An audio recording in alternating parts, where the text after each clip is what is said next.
Namaskar viewers, hello and welcome to Sansad TV. I am Tina Jha, you're watching Perspective. Prime Minister Narendra Modi showcased India as an attractive destination for investment in the defence manufacturing sector, saying the country is moving towards becoming one of the leading exporters of military hardware globally. Inaugurating the 14th edition of Aero India at the Yelahanka Air Force station in Bengaluru, the Prime Minister spoke about how the defence sector has rejuvenated its defence production sector in the last 8 to 9 years. Defence exports have increased 6 times, crossing the figure of $1.5 billion, looking now to further increase the export of military hardware to $5 billion by 2024-25. The Prime Minister also described Aero India as an example of India's growing potential, saying it's not only a show, but a reflection of India's self-confidence and capabilities. Being held under the theme, The Runway to a Billion Opportunities, Aero India 2023 is seeing the participation of over 100 countries. More than 800 exhibitors from India and abroad are taking part in the event. So what's the focus this time?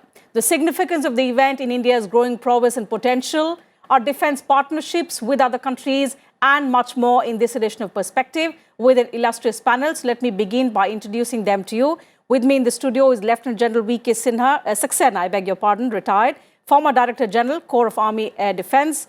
He's also a distinguished fellow, VIF and CLAWS. General Saxena, welcome to the program. Thank you. Delighted to have you with us in the studio. And joining us virtually is Air Vice Marshal P.K. Srivastava, retired. He's a defence expert. And Mr. Pavitra Goyal, he's Head Marketing and Strategy, Lohia Aerospace and Defence. Thank you, gentlemen, for joining us on the program as well. AVM Srivastava, if I may begin the program today with you. You know, air shows and the Aero India show is always a treat to the eyes. So this time also, the inaugural show, we were all mesmerized, spellbound by the mid-air maneuvering that was taking place, by the newer formations that we got to see.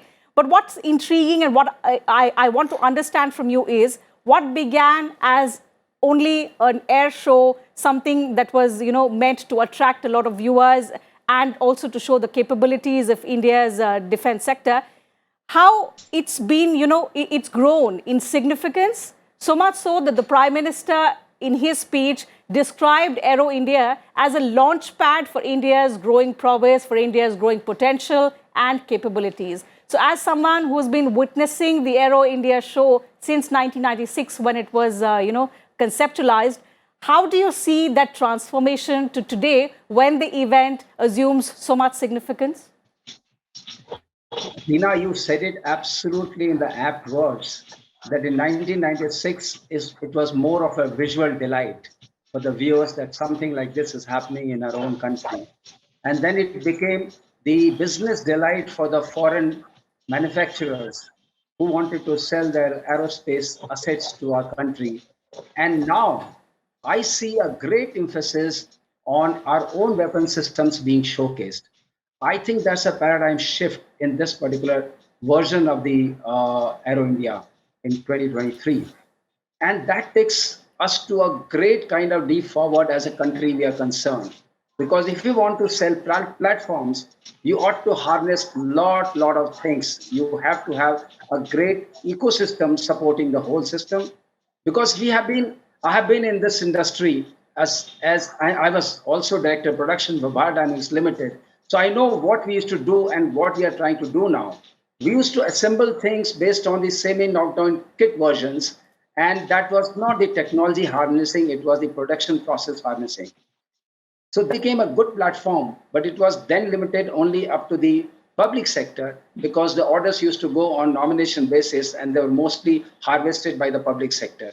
Public sector was the beneficiary, but then unless you really rejuvenate the private sector along with it, we were convinced that we cannot achieve the national progress in this sector. Right. And that's what was done with the policies with the new government. When it came in, we came up with a strategic partnership policy. We changed our DAP. It became acquisition instead of being a procurement procedure, acquisition procedure.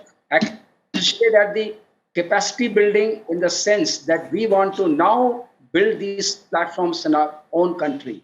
Of course, we, like any other country whosoever takes the charter of going on this trajectory will face a lot of challenges in terms of ecosystem, in terms of R&D availability, in terms of technology availability. We are also facing the same. But I see the green shoots, not only the green shoots, I would say green plants coming out of it. And if you really see from the spectrum, the war fighting spectrum, if you see in the aerospace domain, whether it is about satellites, it's about launch vehicles, that is space, or it is about the unmanned air vehicles in terms of combat, surveillance, and intelligence gathering, or you come to air to ground to air defense systems, or you come to Rudram 3, which is anti radiation kind of thing where you can destroy the air defense network of the enemy. With all that coming in place, as far as the aerospace domain is concerned, we are trying to put a mark in each one of these layers. And that is an absolute delight to see. So if you really ask me, probably next time we'll answer. So the answer is that yes, from visual delight, the trajectory was to business delight for the foreign manufacturers. And now we want to make it a delight for our manufacturers, that it showcases their equipment, their weapon systems, which can be bought by other countries and which can really compete in terms of time and capability. Sorry, cost and capability. You're right. And you know, the thrust, General Saxena, on Atmanirbharta, that was clearly visible. So the government has been walking the talk. So in terms of transforming it from a visual delight to a business delight, in terms of deregulating the sector of defense manufacturing, bringing in the private sector in a big way to contribute, and now setting newer targets. So before I go to Mr. Goyal to understand the role of the private sector and the kind of role that they can play in the times to come, let me understand from you as a veteran yourself, you've seen the kind of change that has happened over the decades. So the thrust on Atmanirbharta, there have been a lot of efforts. We are now manufacturing in a big way. Not that we were not doing it earlier, but perhaps the fact that we are now creating in India and creating for other countries also. So we are forging defense partnerships with a lot of other countries. How do you see that as a success story for India's defense manufacturing sector? To answer your question, I will use the words used by the Prime Minister yesterday, 3 words he used. He says, Bharat ki uchai hi Bharat ki sachai hai, referring to the aircraft soaring high. Right. Number 2 thing he said, Pratyaksh kim pramanam. Whatever is in front of you, we don't require to prove it.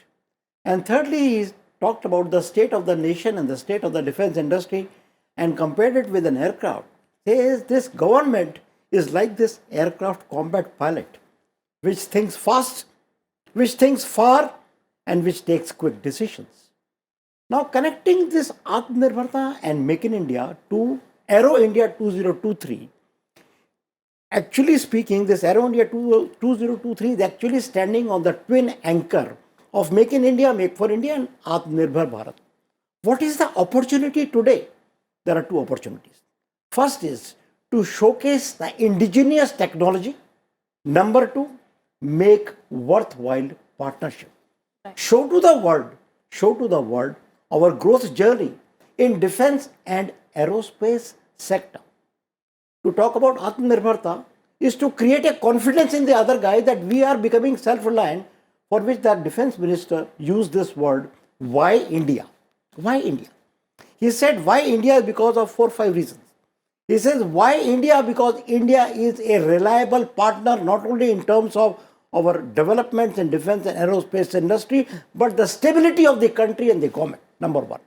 Number 2, an honest intent, saaf niyat.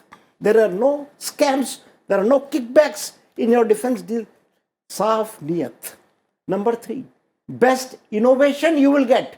And fourthly, cost competitiveness. Cost competitiveness in India is 1. Another pillar of Atmanirbharta and Make in India is our MSME sector. You just now talked about 700, more than 700 Indian companies, exhibitors which are available there. Many of them are MSME. Now to connect them to a global supply chain is a very huge task. This is what Aero India is doing in a very, very big way. That it is connecting the MSMEs to global supply chain. They will talk to very big players. They require there are certain companies like Zen Technologies Limited. They make simulators. Now they can connect with the big players. Do you want for your main equipment the simulator support which we can do? Because Zen Technology is the front runner, Indian front runner in simulation, combat simulation and this. So, when the Prime Minister says that Aero India is a reflection of India's aspirations, it is a launch pad for our growing potential, of our growing capabilities. What is the strength that he's referring to? What is the best that India has to offer to other countries in terms of defense, in terms of being a huge defense exporter? We are, we really not call ourselves defense exporter, but I will start with, there was a document in 3rd August 2020, government released a document called the Defense Production and Export Promotion Policy, DPEPP. Right in August 2020, they set up a target that the defense manufacturing industry will achieve a turnover of 175,000 crores, which will include 25,000 crores or 5 billion of defense exports. That is the target which was set. Also, that set target was that will make the defense manufacturing industries dynamic, robust and competitive. Also, reduce import. How have we reduced import? By the positive indigenization list, by banning exports of many of the items. Secondly, indigenizing many of the items at the same time. How are we increasing our export? We are getting, today only the news is that today LCA, Argentina is one of the countries looking for an order for LCA. I am trying to say it's not only LCA, it is BrahMos, it is Akash, it is communication system, it's electronic warfare system. So many good things are available for export by Indians and Indian defense industry. Now that portion, Atmanirbharta, how, as the Air Marshal was just talking about, in our defense budget this time, 2023, 5.75 lakh crore is what has been allocated. Do you know out of this 70% has been allocated to domestic industry? It is this muscle which we are strengthening is not only just defense, it is the microchips, it is weapon systems, it is platform, it is not only army platform, it is Air Force. What about LCA? LCA Mark 1, 1A as also Mark 2. Yes, there are delays, but at the same time, there are things. What about Akash weapon system? What about QRSAM? What about VSHORAD?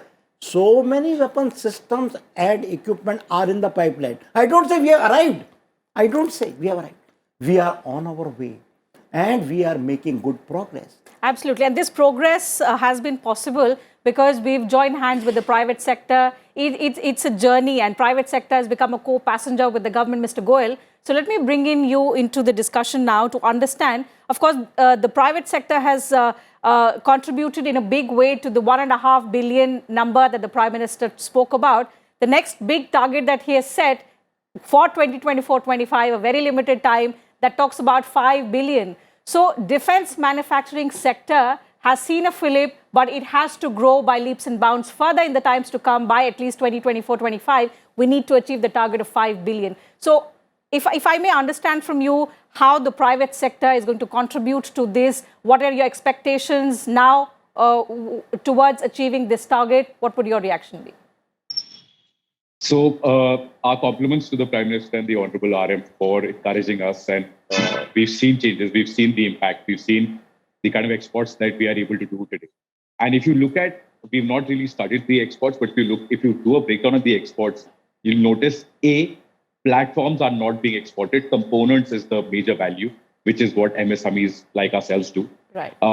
And second, we are not only exporting to cost-sensitive countries, but we are exporting to countries who have mature, legacy-based aerospace and defense ecosystems. So we export a lot to the American market, the Israeli market, the French market, the German market. So these are countries who have had a legacy of aerospace and defense manufacturing for almost a century. And yet we are able to do that through, of course, the support of the government.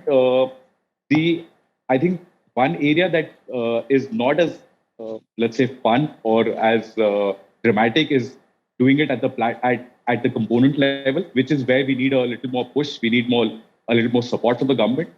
Private sector component level and sub-assembly level exports, where inherently we become contract manufacturers for large global OEMs, is where a certain amount of push is still required. Platforms are very difficult to sell. They are geostrategic requirements. They are politics at play. They are cost effectiveness at play. All of that, and also from our own platform requirements, from our own services, is large enough that platform level requirements can be filled by the Indian industry, both the public sector and private sector, for our armed forces as well. But for a component level manufacturer, for the MSMEs that support this upstream OEM vendors, we need a lot more support in expanding our markets. And like the General said and the Air Marshal said, that bringing in that ecosystem closer, Aero India, and I'm just coming back from the show, is that we are seeing a lot of energy from both global companies and Indian companies who are looking at sourcing from us. This is a fantastic platform for us to meet all of them. And you're able to see that energy that now this sector has picked up, both from a focus of in India, Atmanirbhar Bharat, and moving from import substitution to export-led growth. So I think that's where the target of 5 billion is. We're excited to achieve that for the country and the Prime Minister. Absolutely. So huge opportunity there for the defense manufacturers and the exporters, and also towards achieving the target. But AVM Srivastav, the question here again is about enhancing our own capabilities. So beyond what we saw in the skies, beyond what the Prime Minister says, the realistic question would be, and something that we are all concerned about, is how are we going to increase our depleting fleet? How are we going to strengthen ourselves in a way wherein we are not affected by wars in any part of the country or logistical supply chain disruptions or any such disruption that may happen because of the multipolar order that we are witnessing? Tina, if I have to explain as to where we are missing and where we are hitting, I need to explain that the defense manufacturing, particularly is an Aero India show, so I'll talk about the aerospace industry. We are in 4 parts. The final is known as final assembly level, where weapon systems are manufactured, be it an aircraft, UAV, or a missile system.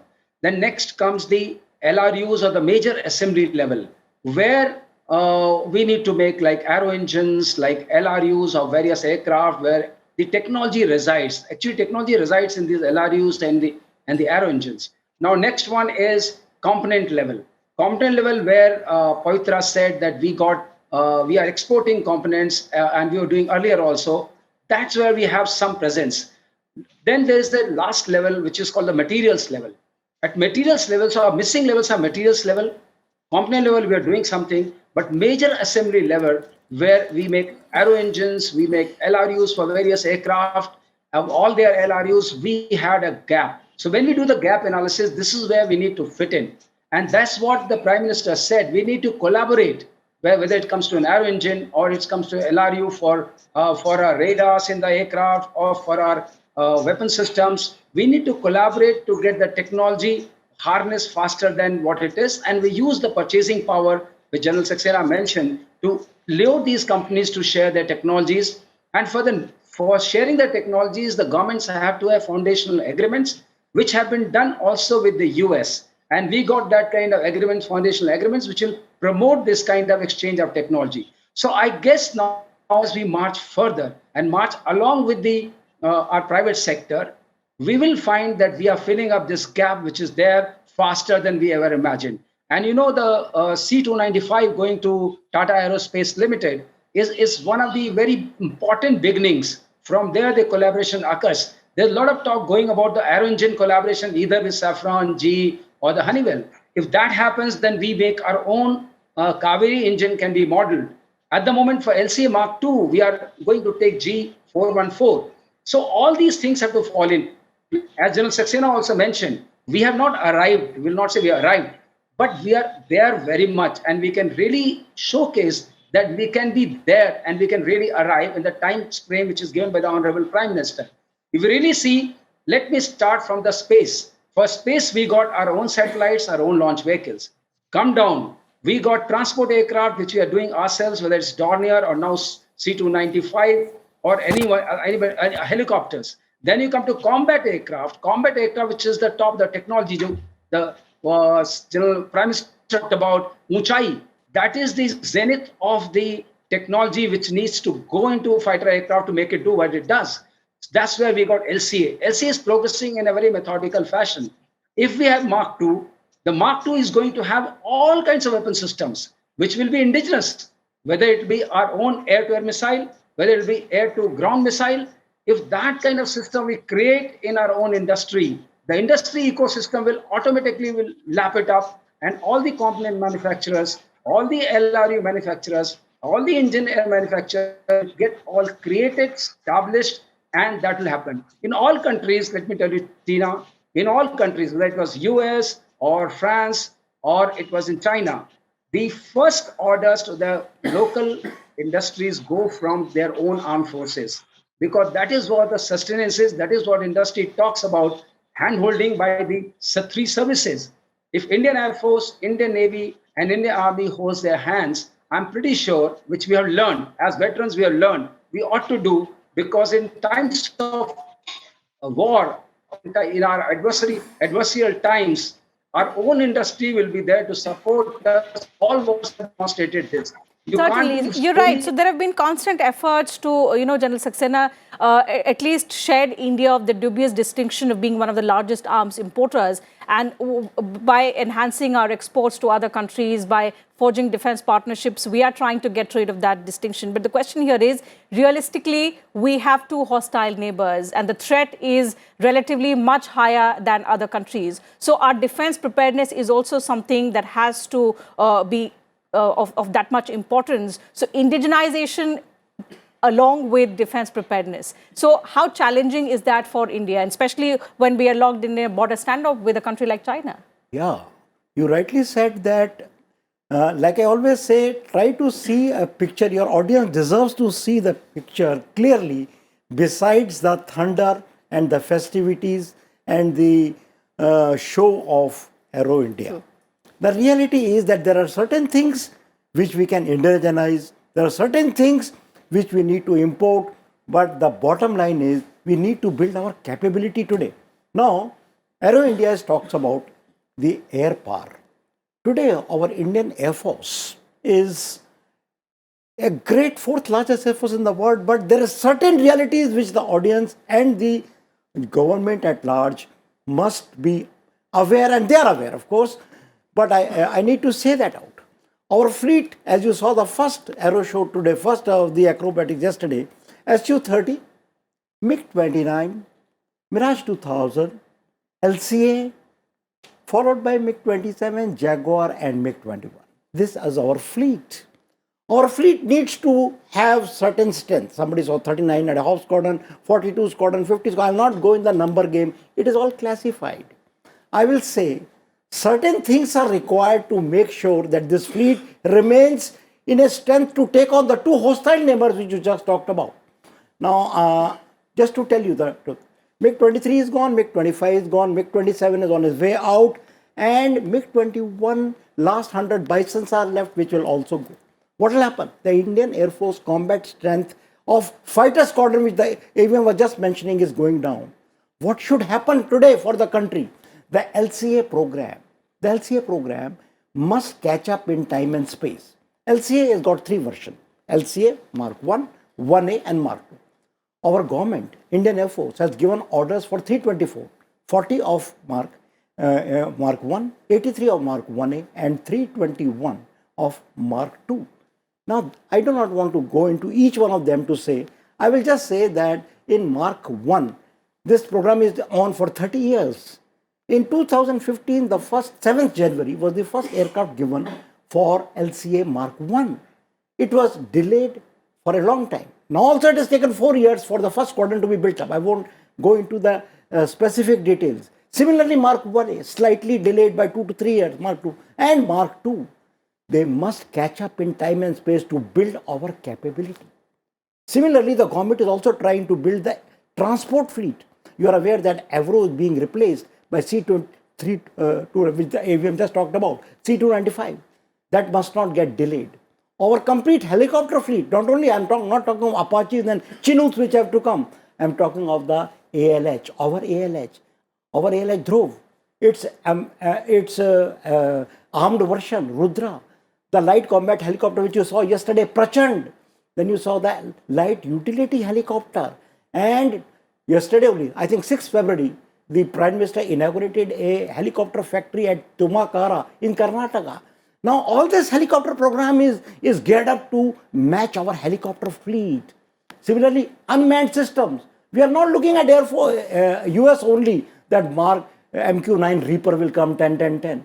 build your own capabilities over a period of time. Gone are the days when Clearly, and the thrust on this has been of the Prime Minister also, of the Defence Minister also, Mr. Goyal. So, I heard the Defence Minister assure the OEMs in his meeting that India will ensure that it does not restrict to just being an assembly workshop. And he asserted that, we aim to produce cutting-edge defense hardware. That's what our larger ambition is all about. So bringing back to the question of course, when we expect the public sector and the private sector to work hand in hand to achieve this ambitious target that we have set for ourselves, the question here is, where do we stand in terms of incorporating what the sector is demanding, in terms of further opening up and deregulating the sector, and the shortcomings that the private sector has spoken about several times, but is yet to be addressed?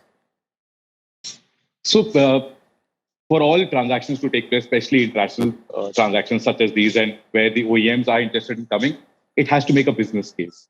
The business case will come when we stop buying piecemeal. So we bought 36 Rafales, then we stopped that, and now we are going for a new discussion for an acquisition.